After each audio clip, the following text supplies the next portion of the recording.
Hey, the perfectionist mind's thought, but you already knew that because you're so darn perfect. So get this, with this new review system that I've been doing, I'm trying to get a good variety of games here. But one such genre that I often avoid like the plague is roguelike games. I hate them. And to be honest, I'm only reviewing this game because I didn't know that it was a roguelike when I sent out for it. Needless to say, I was slightly surprised about this game in more ways than that. Today we're talking all about Rise of the Slime, and this game is in early access, but they're comfortable charging for it, so I'm comfortable reviewing it. If you'd like a chance to play this game, then make sure you check out the description below for this review's giveaway. And that said, let's get going.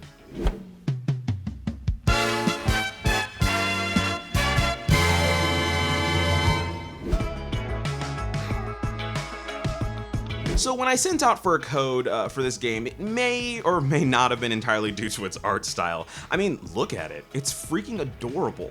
It's like Paper Mario with cards, and that sounds amazing, right? So upon first glance, I mean, I love this game. It had everything I love about papercraft games without seeming like it's trying too hard. I'm looking at you, Yoshi's Crafted World. The whole game looks like it was made in a shoebox, and that alone helps you remember this title. Animation wise, it's just cute. You got little walk cycles with the character whistling. The graphical style rather helps you along as you encounter new rooms and enemies. Unfortunately, the gameplay style that Bunkowski Games went for here may have hurt the variety that this game actually offers. A brief point about the gameplay. Unlike most other roguelikes, the game isn't random. Whenever you start a new run, you're greeted with the same rooms, shops, and enemies. Seeing the same environments and enemies over and over again can get a tad boring, and don't get me wrong, once you get past the beginning part, you do find new and interesting enemies. It's just a shame that they're so far away, as each run can last quite some time. Seeing as to how the game is a deck builder, there are going to be cards. Each card sports some nice artwork that changes as you upgrade each one. We'll go over more of that in the gameplay section. Overall, the game looks really nice. The effects fit the game very well, and there is some variety offered in the cards, locations, and enemies.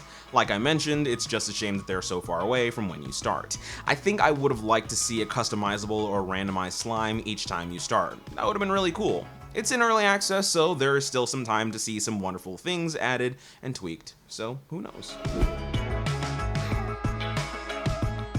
Rise of the Slime is of more than one genre, and yet it feels like a diet version of everything it is. It's a deck builder that offers a temporary deck with each run. It's a roguelike without randomization or meaningful carryover. It's just odd. I hate to say it, but I think the game may have benefited from dropping the roguelike element and just being a full-fledged deck builder. I can't express to you how much fun the deck building aspect is and how much the roguelike aspect drags it down. First, the decks. At the time of recording, there are 3 decks: normal, acid, and fire. The last 2 being a tad redundant for reasons I'll explain a bit later. The first thing I noticed after unlocking the acid deck was that the normal deck is absolute garbage. Like, it may just exist just to frustrate beginners. The normal deck contains things like swords, shields, and buffs, I believe. You see, your enemies can also use cards like these to either deal damage or buff themselves. The shields grant defense for a turn and lower the damage you receive. Duh. But the acid and fire decks basically let you negate any and all shields as they're based around DOT, or damage over time. The damage they take only occurs after the shields have resolved. I mean, once you know this, you can drop enemies with huge health much faster than you would have with like the normal deck. You don't have to worry about their constant defense, which, I mean, then what's the point of the defense? They've discussed on the Steam page about how they're going to add more decks, and yeah, I think they should. Combat itself goes something like this. You walk up, then the match starts. You draw your hand, and you can play as many cards as your mana will allow. Usually 3. But there are cards that will increase that for a turn. Each card has a mana value in a corner that tells you, how much mana it will take to use it. The more useful the card, generally, the more mana it will consume. After you have exhausted your mana, you end your turn and your pet attacks, and then the enemy goes. When the match ends, you are rewarded with a card pack for each enemy you kill. Once again, I think. You get to choose one card from the pack to add to your deck. Now, I don't deal with a lot of deck builders, mainly because they usually look really boring to me. But this system seems really simple. I think that if you're looking to get into the deck building genre, this may be a pretty cool place to start.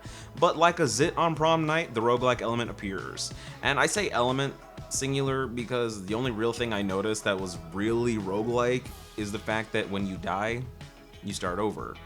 Genre-wise, wouldn't that just make it an arcade game? I don't know. But what I do know is that it isn't random, at least traditionally. The card packs you get and the enemies within each room are mixed up but predictable. But in the first location, you're always going to have the shop in a certain spot. You're always going to have, you know, a room where rocks fall down and a room or two with turnips every time. There seems to be some clever ideas here and there that, you know, really surprise me, like the idea that certain things in the environment, like jars, can be dropped on enemies for minor damage. This is awesome. I'd love to see that expanded upon, like if you find a banana peel or something, I don't know, and you drop it on an enemy and they lose a turn. See, there's a lot of room to play with on this, and it would help battles feel a lot more unique to each other. What's more, the battles just last forever. Because you start each run with the same amount of strength, at least in the beginning, it's hard to feel like you're making any progress when the same enemies from the beginning feel just as strong as the first time you fought them. I think that's why these two genres don't work together. At least not here. With other roguelikes, you are either bringing power-ups back with you on your new runs, or you're gaining skill and muscle memory, which helps you blaze past the beginning.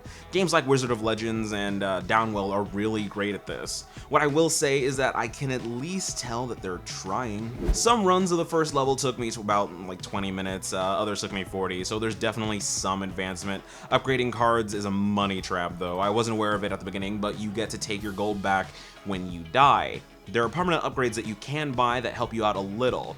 You can permanently upgrade your health and buy pets, which the game dubs familiars.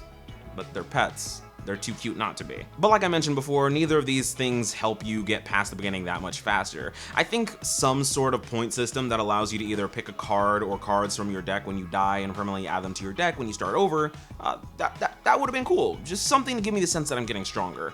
Other than that, you kind of just move to the right. Yay, video games. There's a story here. I'm not gonna lie to you and say that I paid the slightest bit of attention to it. There's something about you being transformed into a slime or some sort of something. I'm not sure. Frankly, I don't care. Nothing truly compelling here, and that's okay. This seems like a gameplay-centric title.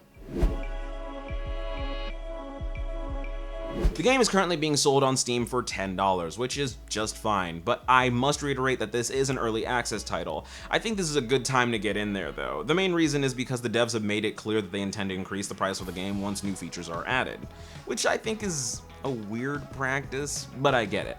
They intend to add quite a few things like location, decks, and enemies. That's the interesting thing about early access. If the game can keep you sufficiently entertained long enough, then you can see a title truly blossom. So all in all, at this time, I'm gonna be giving Rise of the Slime a C. It's not a bad game, not at all. It just seems like it could have used a little bit more time baking before they released it on early access. I have a few recorded instances of game-breaking bugs that made it so that I couldn't advance any further.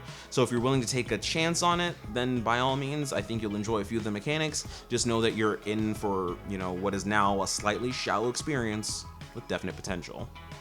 Stay perfect.